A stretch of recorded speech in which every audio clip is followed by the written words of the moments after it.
Hi everyone, and welcome to this week's Crime and Punishment story. This week I am covering the very tragic story of Sarah Jane Holmes, John Burn and the murder of John Holmes Burn, which took place in North Shields in 1884.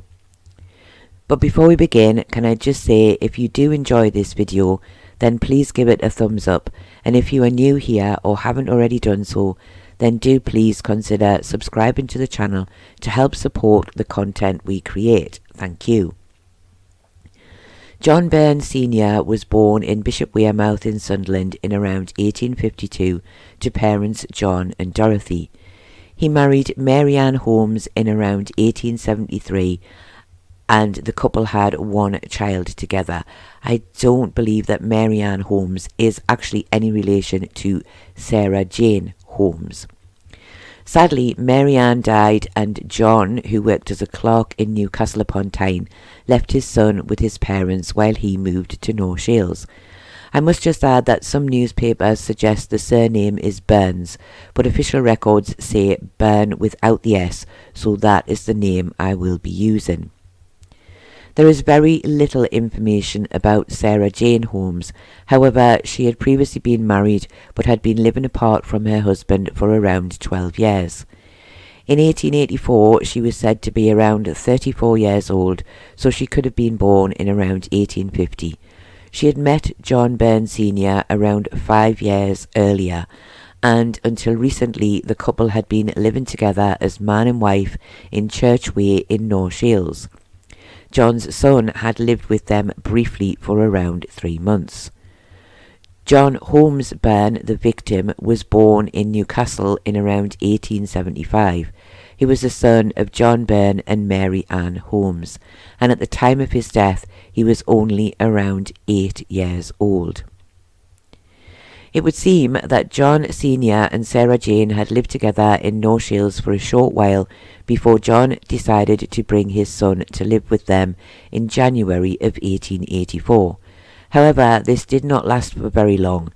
Sarah Jane was described as a lady who was very fond of the drink, and John Sr. finally decided that he had had enough and moved his son back to his parents' home in Sunderland in early March of 1884. John Sr. himself did not always live with his parents, as he mostly lived near to his place of work in Newcastle upon Tyne. Sarah Jane was very upset by this separation. She was very fond of both John Sr. and John Jr., and she tried very hard to persuade John Sr. to move back to her home, visiting him many times between March and early April, and each time she asked him to return, John Sr. refused. On one occasion, Sarah Jane had told him that he should be careful, as if she had to suffer, then he would suffer too. It would be safe to say that John Sr. did not know what she meant by this threat, but it did concern him. On the 7th of April, Sarah Jane went to visit the home where John Sr.'s parents lived with his son. John Sr. was not there as he was at his job in Newcastle. However, John Jr. was playing in the street. Sarah Jane persuaded him to leave with her and they took the train back to North Shields. Some time after this, John Sr. received some news that suggested to him that his son had been taken by Sarah Jane, and he at once went to the home in Church Way that he used to share with her, but she would not let him in. He then went to the Volunteer Arms, which was also on Church Way, in the hope that he could find a neighbour who would be able to persuade Sarah Jane to open the door and let him inside. However, he heard a commotion outside, and on going back into the street, he found Sarah Jane standing in her nightdress. She said, "I have done it, I have taken poison." She swayed as if about to faint, and John Sr. caught her in his arms and carried her back to the house. It was then that he found his young son lying on a bed, shaking. John Jr. spoke only enough to say, "Da, I am done for, I am dying." John Sr. immediately sent for the doctor, and when Dr. Bates arrived, he asked Sarah Jane what the boy had taken, and she told him they had both taken poison. Dr. Bates quickly realised there was nothing that could be done for John Sr. John Jr. He was too far gone to be saved, and he died shortly after the doctor arrived. Dr. Bates was sure he had been suffering from strychnine poisoning. Dr. Bates sent for Dr. Gofton, and he was able to use the stomach pump on Sarah Jane, and although she was ill for several days, she did survive. Sarah Jane was then arrested for the willful murder of John Holmes Burn. The inquest took place at the town hall in North Shields. John Burn Sr. said that he had taken his son away from the home of Sarah Jane, as he did not feel that she was a fit person for him to be around. He said she had since asked him to return, but he had refused each time, not wishing to be involved with her any more. He said that Sarah Jane had been very upset by their separation, even one time telling him that she could not live this life, and what did he intend to do. He said he had told her he did not intend to do anything else. He said that he had only introduced her to his friends and family as his wife, as his parents had been asking him about her, but she could never have been his real wife, as she was still married. He said he believed that she had been fond of his son, and his son had called her Mam. Sarah Jane Harrison said she had met with Sarah Jane in Savile Street in North Shields on April the 7th, and she had asked her to travel with her to Sunderland.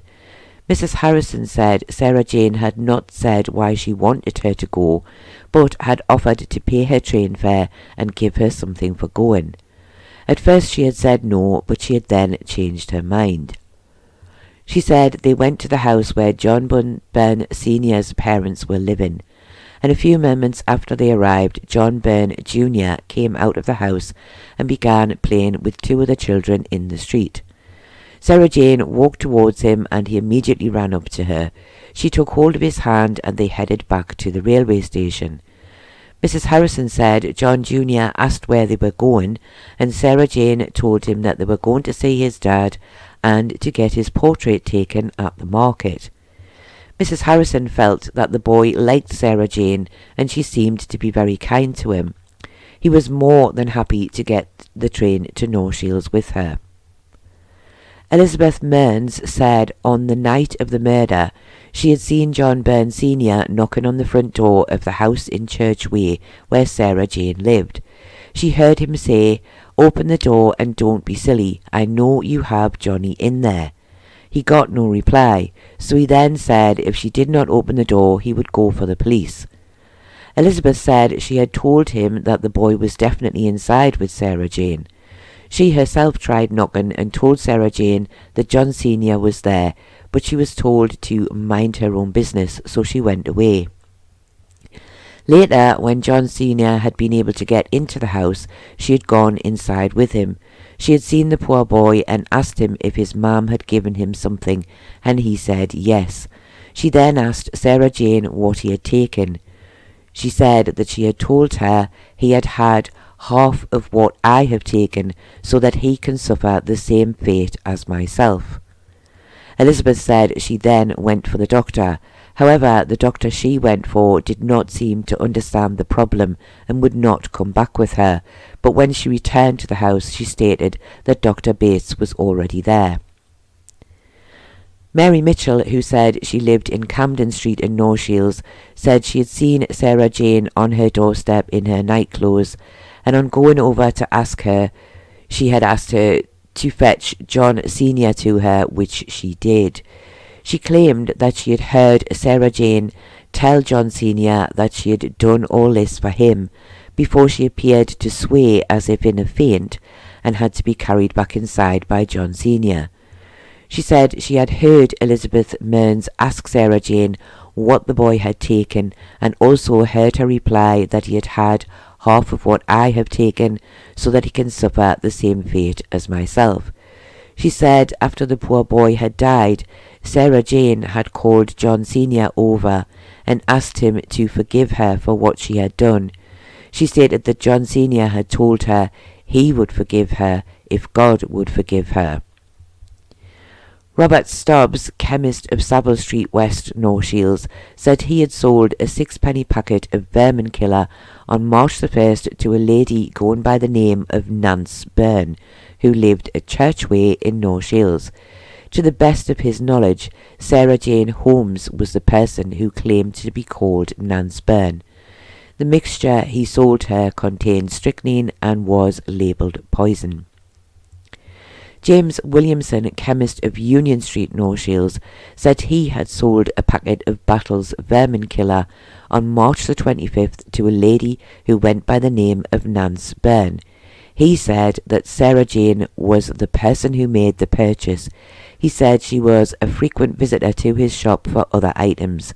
He said the mixture he sold also contained strychnine and was labelled poison. Peter Reed of Joseph Hogg Chemist, Tyne Street, said he had sold a packet of vermin killer to a lady going by the name of Nance Burn on April the 1st. He also identified Sarah Jane as being the same woman he had sold the mixture to, which again contained strychnine and was labelled poison. Dr. Bates, surgeon of Savile Street, North Shields, said he had attended the house of Sarah Jane on the night of April the 7th.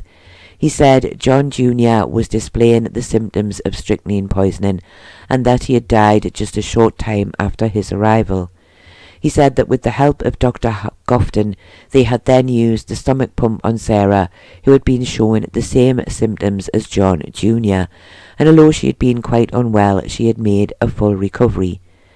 He said that he had performed the post-mortem on John Jr. and he had found strychnine present in the stomach and signs of its presence in other organs of the body. He said the cause of death had been poisoning. John Davis of Churchway said he had heard a disturbance outside of his home on the night of the murder. On asking a neighbour what was happening, he made his way to the home of Sarah Jane. He claimed that on his arrival, John Sr. did not seem to be aware that his son had been poisoned, thinking at first that he had fainted. He said he was the man who had told him that the boy was showing signs of poisoning. The jury at the inquest retired for 15 minutes before returning a verdict of guilty of wilful murder against Sarah Jane Holmes, and she was committed for trial. Sarah Jane had been present at the inquest, and it was said that she was very distressed, frequently crying, and when the verdict was announced she wept bitterly and had to be assisted to her cell. Unfortunately, I could not find any details of the funeral of John Burn Jr. The trial was held at the Moot Hall in Newcastle upon Tyne before Mr. Justice Hawkins at the end of April 1884. Sarah Jane pleaded not guilty. John Burn Sr. gave a lot of similar evidence to that which he had given at the inquest. However, he did add quite a few new details. He stated that Sarah Jane had once thrown a plate at his son, which had hit him on the nose. She had been drunk at the time and sorry for what she had done. And just prior to him taking his son back to his parents' house, he said that she had sworn at the boy and pushed him out into the street. And this had been the point when he had decided it was not safe for him to live with her anymore. Despite all of this, he said he believed that she had still been very fond of his son. He said it was true that he had bought a ring for Sarah Jane and had introduced her to his friends as his wife.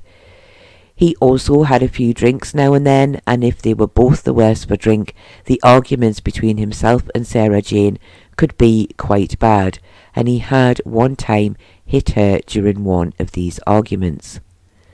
He said that Sarah Jane's house frequently had mice, and that she had often had to buy poison to get rid of them, and it had been he himself who had suggested that she do this. He did not say if he thought this may have been why she had bought 3 lots of vermin killer in the space of a couple of months. It was quite common for homes in the 1800s to be infested with rats and mice, and people would often buy vermin killer. In later years, I believe from the 1850s, those who sold this had to keep details in poison books of who they had sold the mixtures to. It was also not uncommon for people to give false names and to go to more than one shop to buy more, as they would probably only be allowed a certain amount from any one shop over a certain period of time.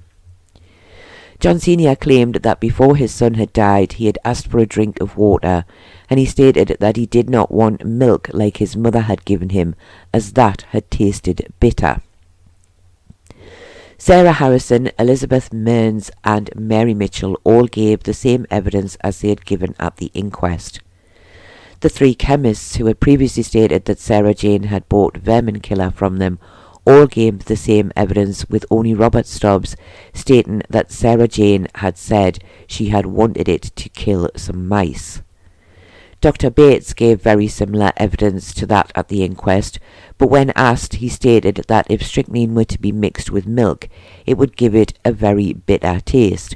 He also stated that many people believed that if strychnine was mixed with milk, it would cause the person who drank it to be sick and not kill them, but he did not believe this to be the case. Detective John Riddle of Tynemouth Police said that he had arrested Sarah Jane at her home on April the 16th and charged her with the murder of John Jr. He said that when he was leaving her in the cells, she had said, "I did not kill the boy." She had not said anything else while she had been in his custody. Sarah Jane did not give evidence on her own behalf. The prosecution stated very simply that if the jury believed the statements that had been made, they must say that they had before them the details of a very cruel and cold-blooded murder. The defence said it had been stated many times that Sarah Jane was very fond of John Jr. In fact, it could be said that she loved him and that the boy loved her in return, and he stated that such a love would surely not lead to murder. He went on to say that this was a motiveless crime, and suggested that Sarah Jane had prepared the poison in the hope of scaring the boy's father into coming back to live with her, and as it had been prepared in milk, she did not know it would still be lethal. The boy had simply taken it by accident, and she then took the remainder. It was clear the jury did not think much of this defence, as after retiring for 30 minutes, they returned a verdict of guilty of wilful murder against Sarah Jane Holmes, but with a strong recommendation to mercy. Sarah Jane had been weeping during the trial, and as she stood to receive her sentence, she was supported on one side by a warder from the prison and by a female friend on the other. The judge stated that this had been a terrible crime. It was, he said, beyond his comprehension how anyone could have taken the life of a poor innocent child. He told Sarah Jane that the boy had never done anything to harm her, and yet she had still used him to seek revenge on his father. He then sentenced her to death by hanging, and that her remains would be buried within the grounds of Newcastle Prison. Sarah Jane never spoke and had to be helped from the dock, weeping bitterly. As was often the case, and more so because of the recommendation of mercy from the jury, a petition for a reprieve was immediately started for Sarah Jane, although I was unable to find out on what grounds. The petition was quickly sent to the Home Secretary, and within days of her trial ending, a letter was received stating that her sentence had been commuted to one of penal servitude for life. It was said that when she was told, she burst into tears, thanking God for her deliverance from death.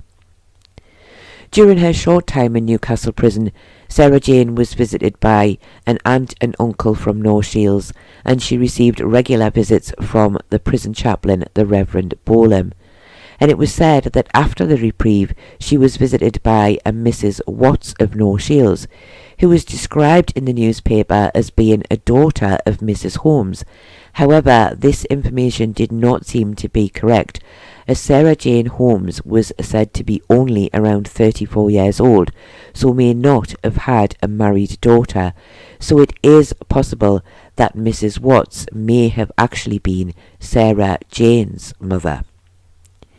It was later stated that she would be transferred to a prison in London before it was decided where she would be sent to spend the remainder of her sentence, and I did not find any further details about her after this. John Burn Sr. went on to remarry some short time later and had 2 children with his second wife, but I doubt that he would ever have got over the loss of his first child. This was a truly tragic story, and one where I cannot feel sorry for Sarah Jane. In her wish for revenge against John Sr., she took away the life of a poor defenceless boy in a most cruel and painful death. I found it hard to believe that she was given a reprieve from the death sentence. In this instance, I truly believe she deserved her fate. But what do you think? Do you think she should have been hanged for her crime, or do you think it was right that she was given the reprieve and sent to prison for life? Do let me know your thoughts in the comments below. I do hope that you have found this very sad and tragic story interesting, and I do thank you all very much for listening, and I do apologise for some of the mistakes that I made during this recording. I do hope that I have put them right and that it hasn't spoiled your viewing, and I do hope to see you all again very soon.